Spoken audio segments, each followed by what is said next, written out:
दिया अपने तरफ से। इसके अलावा शैलेंद्र नगरकर के तरफ से, शैलेंद्र नगरकर के ऊपर भारी दबाव है कि पहला जो तुमने 2 एफिडेविट दिया, क्योंकि सबसे पहले इन्होंने ही जो जज साहब हैं सारंग कोतवाल जी, जिनके बेंच में कल सुनवाई होनी है, सारंग कोतवाल जी ने ही कहा कि भाई पूरा रिप्लाई फाइल करो पहले एफिडेविट पे। पहले एफिडेविट में कहा कि ये हो नहीं सकता है, क्लोज हो चुका है इन्वेस्टिगेशन। और एसआईटी ने भी जो इन्वेस्टिगेशन किया है वो भी इसी नतीजे पर पहुंची है कि ये एक्सीडेंटल डेथ था। तो रिपोर्ट मांगा गया, रिपोर्ट हैंडओवर नहीं हो रहा है। एसआईटी ने क्या जांच की, किसके दस्तखत हैं, कब जांच की, क्या हुआ, वो रिपोर्ट नहीं किया। इसके बाद जो सीन रिक्रिएशन का रिपोर्ट है वो गायब है, वो गायब है। सीन रिक्रिएशन हुआ, कौन व्यक्ति गया, किसने किया, किसके देखरेख में हुआ, कौन कौन वहां पर गवाह थे, किनका कैमरा था, ये सब होना है अभी, और इसके पहले हुआ भी है। लेकिन उस पूरे सीन रिक्रिएशन के रिपोर्ट को गायब कर दिया गया, गायब कर दिया गया। वो दलाल पत्रकार ये नहीं पूछते हैं।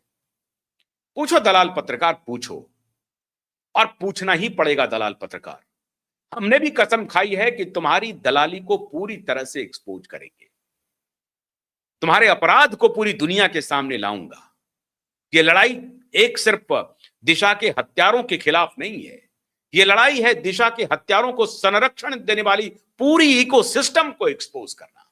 ये वही इकोसिस्टम है, मैग्सेसे अवार्डी, पद्मश्री अवार्डी, ये वही इकोसिस्टम है जिसको सनातन से विरोध है, जिसको मोदी से विरोध है। और ये इकोसिस्टम सिर्फ मोदी विरोध में इन पापियों के साथ खड़ी हो गई। पता नहीं अब सिर्फ मोदी विरोध में इन पापियों के साथ खड़ी हुई है, मुझे नहीं मालूम, लेकिन वो पूरा का पूरा इकोसिस्टम वही है जो कल तक मोदी विरोध कर रहा था। खैर कोई बात नहीं है, मैं इस केस में मोदी को भी बहुत क्लीन चिट देने नहीं जा रहा हूं। मैं तो इस मामले पे मोदी को कटघरे में खड़ा कर रहा हूं, मैं तो इस मामले में फडणवीस को कटघरे में खड़ा कर रहा हूं। ये लड़ाई आसान तो थी नहीं। अब आप इसी से कल्पना कीजिए, केवल जिसके खिलाफ लड़ाई है वही ताकतवर नहीं है, पूरी सरकार से टकरा रहे हैं। शैलेंद्र नगरकर कौन है? शैलेंद्र नगरकर तो सरकारी अधिकारी है ना, ये सरकार का स्टैंड है ना। सरकार कोई मदद नहीं कर रही है इस केस में, कोई मदद नहीं कर रही है। सरकार से टकरा रहे हैं, भिड़ रहे हैं। तो एक तरफ सरकार से टकरा रहे हैं और एक तरफ बेईमान अपोजिशन, भ्रष्ट दलाल मीडिया वो खड़ी है। वो न्याय के साथ खड़ी नहीं है। वो जहां उनको लाभ हो रहा है, जहां पैसे की कमाई हो रही है, बिके हुए दलाल मीडिया, पैसे पर बिके हुए ये दलाल उनको प्रोटेक्ट कर रहे हैं। पूरा देश देख रहा है, पूरा देश, और पूरा देश कल भी देखेगा कि सत्य की लड़ाई लड़ी कैसे जाती है।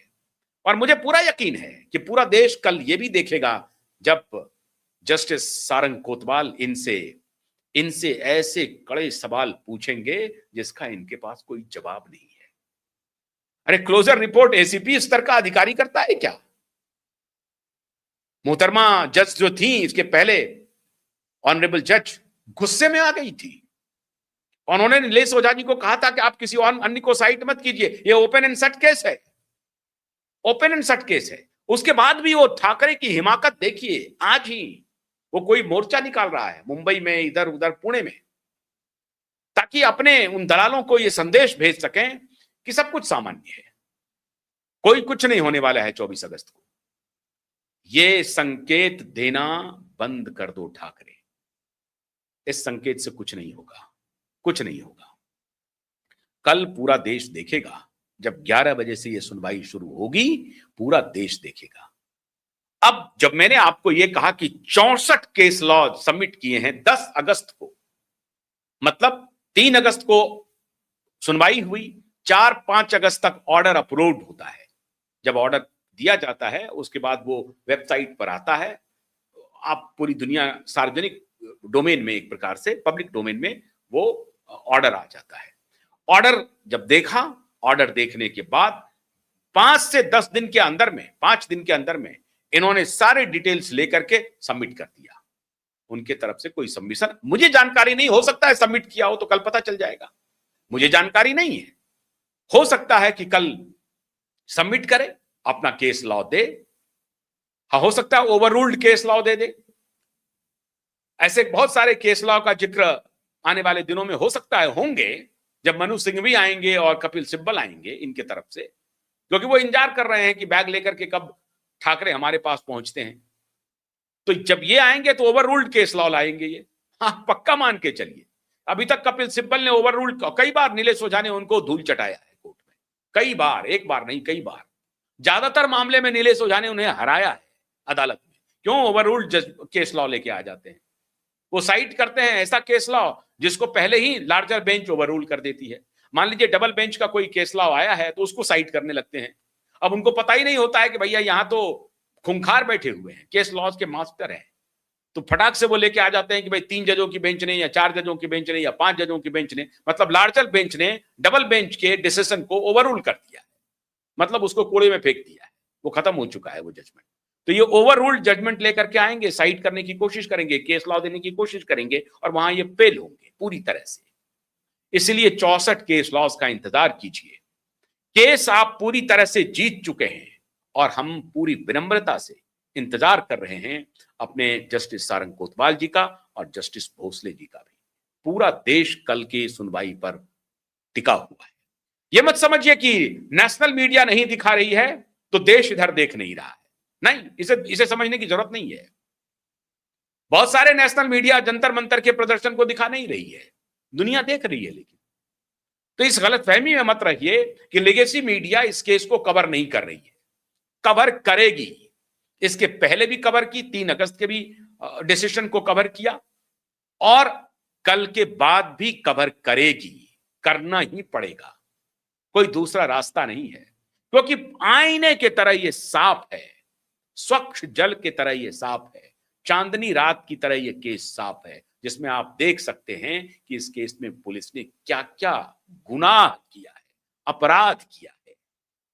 एक अबला पूरा परिवार, एक अबला बेटी के माता पिता, जो माता अपाहिज हैं, जो पिता अपाहिज हैं, लंगड़ा के चलते हैं, कमाई का कोई साधन नहीं है। दलाल पत्रकारों, अपनी अंतरात्मा को झकझोरो, जरा देखो, पूछो, पूछो क्यूवाइब को क्या मिल रहा है, पूछो, पूछो जरा अपने आप से, पूछो, खुद से पूछो कि क्यूवाइब इस लड़ाई को लड़ क्यों रहा है। प्रधानमंत्री से टकरा रहा है क्यूवाइब, देवेंद्र फडणवीस से टकरा रहा है क्यूवाइब इस मुद्दे पे। मैं भूल जा रहा हूं बाला साहब ठाकरे के साथ मोदी जी का क्या रिश्ता था। I don't care, why should I care, you tell me. It is between you and Bala Sahab Thackeray, and you both are not God for me. You both are not God for rest of the world. So why should we care for you? We care only for the justice and truth. We stand by with truth. We only stand with truth, and we shall stand only with justice and truth till my last breath. इसलिए 24 तारीख का इंतजार कीजिए, ध्यान रखिए। बहुत बहुत शुक्रिया, नमस्कार।